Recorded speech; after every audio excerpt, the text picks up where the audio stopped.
Hola! Toleleje, toleleje. Kunin at basahin. Kunin at basahin. Ako po si Kuya Sam Pagaduan, ang inyong kasama sa ating lumalim at mamunga daily gospel reflection.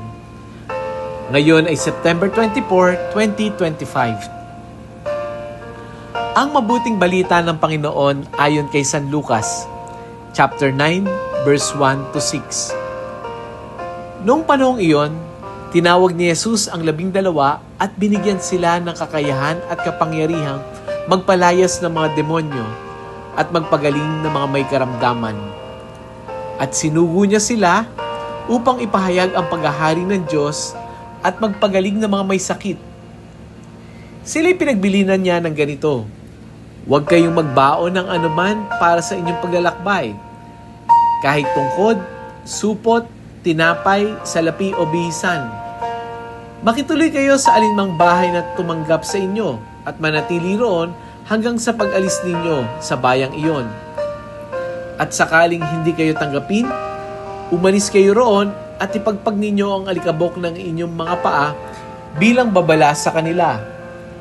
Kaya't humayo ang mga alagad at naglakbay sa mga nayon, na ipinapangaral ang mabuting balita at nagpagaling ng mga may sakit sa lahat ng dako. Ang mabuting balita ng Panginoon.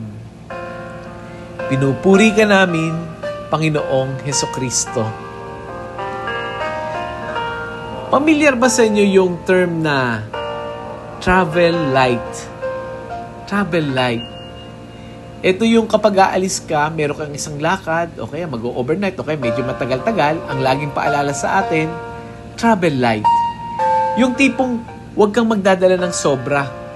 Kailangan andali mo lang yung essential. Diba? Parang yung field trip natin nung bata pa tayo. No? Yung bang, minsan nga lang, ang dala natin sobra-sobra pagka field trip. Pag uwi mo, yung baon mo, dala-dala mo pa rin. Kasi bakit? Matandami. Nakakakaba kasi minsan. No? Sanay tayo na the more that we are prepared, the better. Pero minsan, mas pinapakita ng simplicity kung sino talaga ang ating inaasahan at yon ay ang Diyos. Sa gospel natin ngayon, ikinuwento ni San Lucas kung paano tinawag ni Jesus ang 12 at binigyan sila ng kapangyarihan upang magpagaling at magpalayas ng masasamang espiritu. Ngunit, bago sila'y sinugo, isang napakahalagang instruction ang ibinigay ni Jesus. Ano ang sabi? Travel light. Travel light. No? Huwag kayong magdala kahit na tungkod, supot, tinapay, salapi o bihisan. Kung titingnan natin sa kultura noon, ang utos na ito ay kakaiba. Kasi ang mga naglalakbay, lalo na yung mga mahabang lakad, dapat may dalang baon para sa proteksyon, para sa seguridad. No? Pero kay Jesus, iba ang panawagan. Ang misyon ay hindi nakadepende sa material na bagay, kundi sa tiwala sa Diyos at sa pagtanggap ng mga taong kanilang paglilingkuran. Dito sa travel light principle na ito, anong gustong ipaalala sa atin?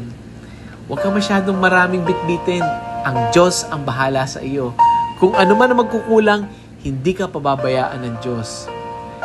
Kung ilalapit natin ito sa ating pang-araw-araw na buhay, parang ito yung reminder ni Jesus sa atin. Parang ang gusto niyang sabihin sa atin, anak, huwag ka masyadong kumapit sa mga bagay na iniisip mong magbibigay sa iyo ng security. Kumapit ka lang sa akin. Madalas, mas umaasa tayo sa pera, sa koneksyon, o doon sa sarili nating galing. Pero kapag tinanggal lahat ng ito, matatanong natin ang ating sarili, kanino pa ba ako magtitiwala? Parang sa sitwasyon ng isang tao na nawalan ng trabaho, o estudyante na hirap mag-budget, o magulang na hindi alam kung saan kukuha ng pambayad bukas. Di ba? Dito lumalabas ang tunay na definisyon ng pananampalataya.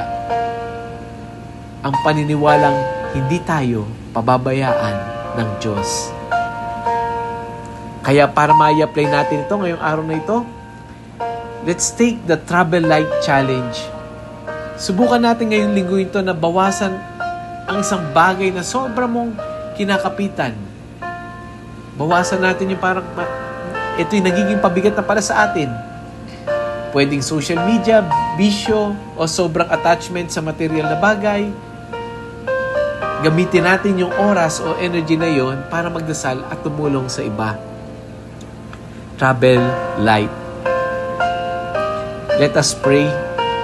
Panginoon, salamat sa paalala mo na ang tunay na misyon ay hindi nakasalalay sa material na bagay, kundi sa iyong biyaya. Turuan mo kami magtiwala sa iyo higit sa lahat, lalo na sa oras ng kakulangan o pangamba. Gawin mo kaming bukas palad sa pagtanggap at pagtulong sa aming kapwa. Naway sa aming simpleng gawain, makita nila ang iyong pagmamahal. Amen.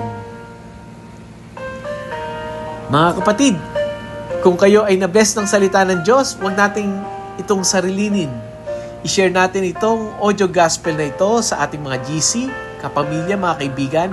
Hayaan natin na maabot at mabago din ang kanilang buhay. Lagi nating tatandaan, buhay ang salita ng Diyos. Kumikilos, nagpapagaling at nagliligtas. Muli, ako po si Kuya Sam Pagaduan, lagi nag-aanyaya, halina, tayo ay lumalim at mamunga. Lumalim sa pananampalataya at mamunga na mabuting gawa. God bless us all.